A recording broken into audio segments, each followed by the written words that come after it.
رات کے آخری حصے میں تہجد پڑھیں یا دعا کریں۔ رات کے آخری حصے میں تہجد کی نماز پڑھنا سب سے افضل بتایا گیا ہے، تو اگر فجر کی نماز سے 1 گھنٹہ پہلے تہجد کی نماز شروع کی جائے، پھر کچھ دیر تک درود شریف پڑھنے کے بعد دعا کی جائے، تو کیا یہ نماز پڑھنے اور دعا کی قبولیت کے لیے بہترین وقت ہوگا؟ اقصی حبیب انڈیا سے جی، سب سے بہترین وقت رات کا آخری حصہ ہی ہے، تہجد کا بھی اور دعا کا بھی۔ تہجد کا تو ہے، قرآن میں جگہ جگہ ثابت ہے، نبی صلی اللہ علیہ وسلم کا اپنا معمول بھی ہے کہ عام طور پر آپ رات کے آخری حصے میں نماز پڑھتے تھے، اور دعا کے لیے بھی حدیث میں آتا ہے کہ اللہ تعالیٰ رات کے آخری حصے میں آسمان دنیا کی طرف آ کے صدائیں لگاتے ہیں، حل من مستغفر اغفر لہ، کوئی ہے مجھ سے گناہوں سے توبہ کرنے والا، میں اس کے گناہوں کو معاف کروں، حل من مسترزق ارزق لہ، کوئی ہے روزی طلب کرنے والا کہ میں اس کو روزی دوں۔ تو اس لیے آپ اگر یہ معمول بنائیں تو بہت اچھا معمول ہے، کچھ وقت تہجد میں گزاریں اور پھر باقی وقت دعا میں گزاریں۔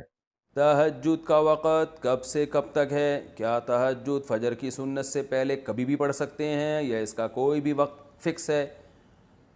ارباس انصاری انڈیا سے، دیکھیں عشاء کے بعد تہجد کسی بھی وقت پڑھی جا سکتی ہے، لیکن سب سے زیادہ فضیلت والا وقت رات کا آخری تہائی حصہ ہے، یعنی عشاء کے بعد اور صبح صادق کے ٹائم کو 3 حصوں میں ڈیوائڈ کر دیں برابر برابر، تو جو آخری تہائی ہوگا وہ سب سے بہتر وقت ہے تہجد کا۔ تو وہ نہیں ہو سکتا تو کبھی بھی سونے کے بعد اٹھ کے تہجد پڑھ سکتے ہیں، آدھی رات کو بھی بہتر ہے کہ نیند لیں، سونے کے بعد اٹھنا یہ تہجد کا افضل وقت ہے، اور اس کی بھی توفیق نہیں ملتی تو سونے سے پہلے بھی پڑھی جا سکتی ہے، لیکن سب سے افضل ہے آخری حصہ، پھر چلو آخری میں نہیں پڑھتے لیکن تھوڑی نیند لینے کے بعد اٹھ کے پڑھ لیتے ہیں، یہ بھی غنیمت ہے، یہ بھی نہیں ہوتا چلو عشاء کے بعد پڑھ لو۔ تہجد کے بعد کچھ دیر سونا کیا سنت ہے؟ راشد صاحب لاہور سے پوچھتے ہیں، جب ہم تہجد کے لیے اٹھتے ہیں اور تہجد کے بعد تھوڑی دیر کے لیے لیٹ جاتے ہیں تو لیٹ جانا سنت ہے یا سو جانا سنت ہے، اور یہ سنت ہے یا نہیں، اس بارے میں رہنمائی فرمائیں۔ جی ہاں بھائی، سنت ہے، رسول اللہ صلی اللہ علیہ وسلم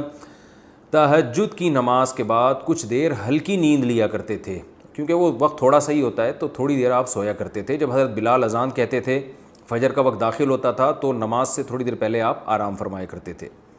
تہجد میں جہری قراءت، عابد احمد انڈیا سے پوچھتے ہیں، مفتی صاحب کیا تہجد کی نماز جو ہم پڑھتے ہیں کیا اس میں ہم بلند آواز سے قراءت کر سکتے ہیں؟ جی ہاں بالکل کر سکتے ہیں، ہر وہ نماز جو اندھیرے میں پڑھی جاتی ہے نا اس میں جہر جائز ہے، یعنی سورج جب غروب ہو گیا تو سورج طلوع ہونے سے پہلے پہلے جو نماز بھی آپ پڑھیں تو اس میں شرعاً آپ کے لیے جہر جائز ہے، یعنی جہری تلاوت کر سکتے ہیں آپ۔ تو باقی جہری کرنی چاہیے کہ نہیں تو آپ کی طبیعت پہ، اگر آپ کو آواز سے تلاوت کرنے میں دماغ زیادہ لگتا ہے تو پھر جہر کرنا زیادہ افضل ہے، تو لیکن اتنا جہر نہ ہو کہ لوگوں کے آرام میں خلل ہو۔ آپ تہجد